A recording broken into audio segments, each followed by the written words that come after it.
दरम्यान दिल्लीतील विद्यार्थी आंदोलनाचे पडसाद मुंबई महापालिकेत उमटलेत। विद्यार्थ्यांवर झालेल्या लाठीचार्जच्या निषेधार्थ विरोधकांनी आक्रमक पवित्रा घेतलाय। तर सभागृहाचं कामकाज सुरू होण्यापूर्वीच विरोधकांनी सत्ताधाऱ्यांविरोधात जोरदार घोषणाबाजी करायला सुरुवात केली। काँग्रेसने तर चक्क विद्यार्थ्यांच्या झालेल्या लाठीचार्ज बाबतचे पोस्टर झळकावत जोरदार घोषणाबाजी केली आहे। या गोंधळामुळे महापौरांनी मात्र सत्ताधाऱ्यांचे सगळेच प्रस्ताव मंजूर करून सभागृहाचं कामकाज रेटून नेण्याचा प्रयत्न केला। त्यामुळे विरोधक आणखीनच आक्रमक झाले। विरोधकांनी महापालिका सभागृहाबाहेर त्यांनी जोरदार घोषणाबाजी केली, तर सत्ताधाऱ्यांनीही विरोधकांना घोषणाबाजीनं उत्तर दिलं। सत्ताधारी आणि विरोधक आमने सामने आल्याचं चित्र पालिका सभागृहाबाहेर दिसून आलं। या ठिकाणी मला असं वाटतं या विरोधकांना मुंबईची काहीही काळजी राहिलेली नाही आहे।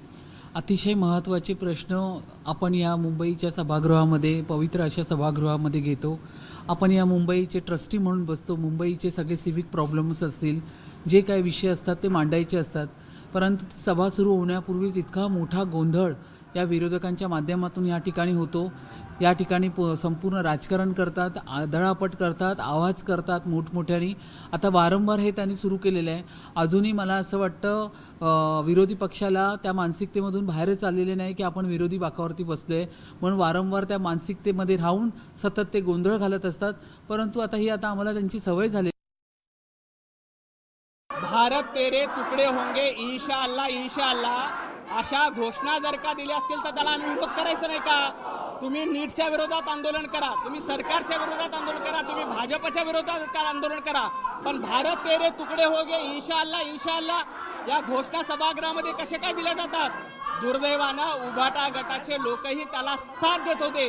अशा पद्धतीनं देशविरोधी आंदोलन, देशविरोधी टीका, तुकडे तुकडे गँग जंतर मंतरवर आंदोलन करते आणि अशा पद्धतीनं मुंबई महापालिकेच्या इतिहासामध्ये सभागृहामध्ये अशा पद्धतीनं तुकडे तुकडे गँगचं समर्थन कधी केलं नव्हतं। दुर्दैवानं ते आज झाले आणि त्याला आमचा विरोध आहे।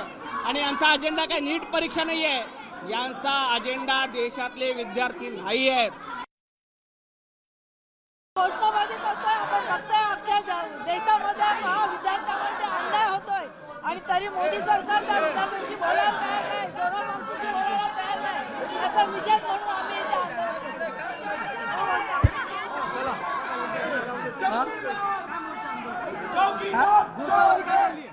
घोषणाबाजी यासाठी चाललेली आहे की आज जे दिल्लीपासून गल्लीपर्यंत जे आंदोलन चालू आहे विद्यार्थ्यांचं, त्या आंदोलन दडपून टाकणारे जे सरकार आहे त्या सरकारचा आम्ही आज निषेध करतो। आणि हे ट्रिपल इंजिन सरकार आहे, म्हणजे मुंबई महापालिका असू दे, राज्य सरकार असू दे आणि केंद्र सरकार, या तिघांचा आम्ही आज निषेध करतो।